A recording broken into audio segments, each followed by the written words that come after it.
Death at Devil's Bridge, Chapter 26. In a nutshell, you have the whole matter.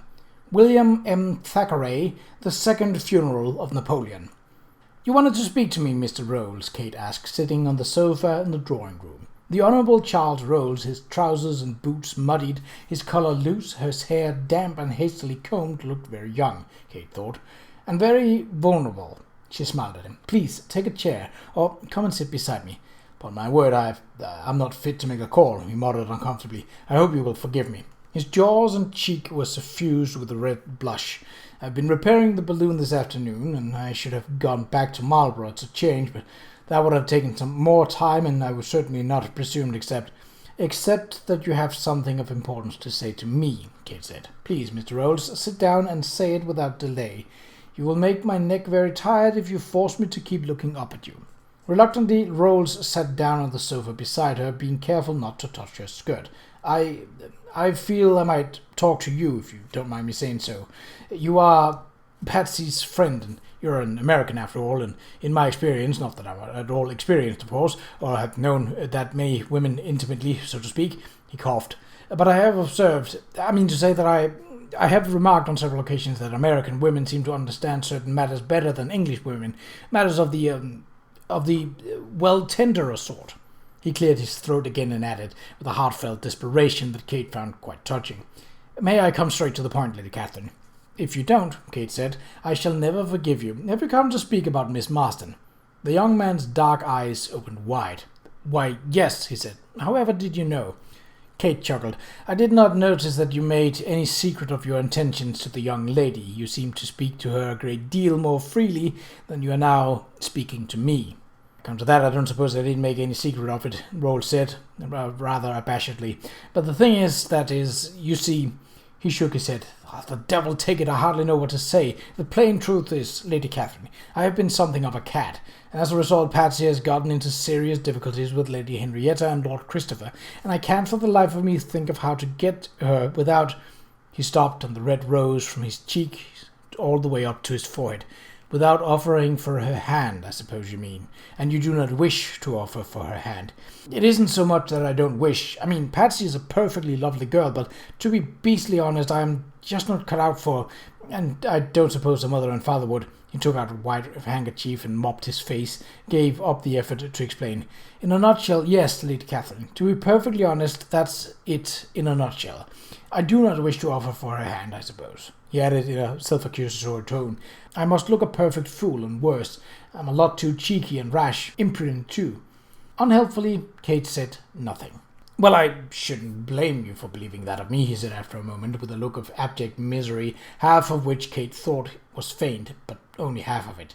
"I suppose you know that I've been chucked out of the house over there. Her mother told me in so many words to pack my cases, leave, and never darken their doorway ever again." "Miss Marston has told me as much," Kate acknowledged. "I say," he ducked his head, "I don't suppose I have to assure you that Patsy and I, we have done nothing wrong. Not a thing in the world, by George, beyond an innocent kiss or two in the rose garden." And he struck his fist on the knee of his muddy trousers. "That girl is every inch a lady, no matter how she tosses her head and flirts." His collar became brighter. "I know what you mean, Mr. Rolls," Kate said gravely, "and you do not have to assure me of Miss Marston's virtuous character. I know that nothing more than a bit of mild flirtation has taken place." He started to speak, but she held up her hand. "Hear me out, would you? At the risk of preaching a sermon, I must add that sometimes even a small flirtation can create a very large expectation." He chewed on his lip. "I don't believe you can't mean—" He raised his eyes, and they were full of consternation. "But I thought she was safe, like me, I mean, just out for a bit of fun and all that. You don't think I've hurt her, do you? I say I wouldn't. Oh, not for the world. Patsy's a regular peach of a girl." Kate began to take pity on this very young man. "In this case, Mr. Rolls, I think you are right. Miss Marston is quite safe, as you so put it. You may have played with her heart, but I don't believe you've injured it in any way. In another instance, however, with a less confident and assured young lady, such an amusement might have had a very different result." He started to speak, but she laid her hand on his, silencing him. "I don't presume to tell you how to behave, Mr. Rolls, but a girl may be out in society and have gone to dozens of balls and entertained half a dozen others for her hand and still not be safe, as you mean the word." She paused and added with a smile, "I hope you will consider what I say. I'm not speaking of morality, at least not as the word is commonly used. I'm speaking of hearts." "Oh, I shall consider it," he said earnestly. "I am considering it at this very moment. Then she is all right, but Bradford has told me that she plans to leave. I can't believe it, but—" He stopped and shook his head.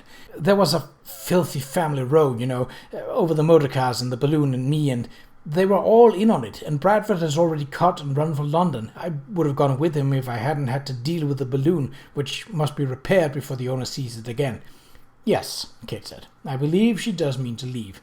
But where will she go? How will she live?" He swallowed, and the apprehension came back into his voice. "You are sure that she does not expect me to—" "She does not expect anything of you, Mr. Rolls. Please, do not flatter yourself that her leaving Marston Manor has the slightest thing to do with you, except insofar, and this is my own interpretation, that she admires your freedom and wishes to have some of it for herself." She smiled. "I also think, Mr. Rolls, that you need no special concern for her welfare. Miss Marston is perfectly competent to choose her own direction and her own purpose. She has a spirit that is every bit as lively and adventurous as your own, as you might know." "Oh, yes, I know. I do indeed." A reminiscent smile flickered across his face. "It was the spirit that attracted me to her in the first place." "Well then, perhaps you will not be surprised when you hear some day that Miss Marston has photographed the Alps from a balloon or motored across Russia with her camera alone." "Motored across?" His eyes were like saucers. "You're joking, Lady Catherine. That kind of adventure would be far too dangerous for a woman. And why should men enjoy all the danger and monopolize every adventure?" Kate inquired sweetly. "No, I think you must not be surprised when you open a magazine or book and encounter Miss Marston's photographs of African crocodiles or the Bengalese tigers, or for that matter the naked cannibals of New Guinea about to roast their dinner. And that is it, Mr. Rolls, in a nutshell." And she rose and swept out of the room, leaving the Honourable Charles Rolls with his mouth hanging wide open.